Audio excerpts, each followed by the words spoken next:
Keys National Weather Service forecasters determine one is needed. A severe thunderstorm warning remains in effect until 3:30 p.m. for northwestern Collier County. At 3:09 p.m., a severe thunderstorm was located over North Naples, or near Bonita Springs, moving south at 5 miles an hour. Hazard, 60 miles an hour wind gusts and quarter-size hail. Source, radar indicated. Impact, hail damage to vehicles is expected. Expect wind damage to roofs, siding, and trees.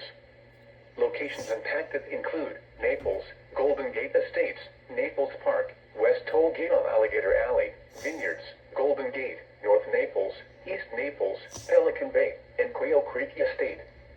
For your protection, move to an interior room on the lowest floor of a building.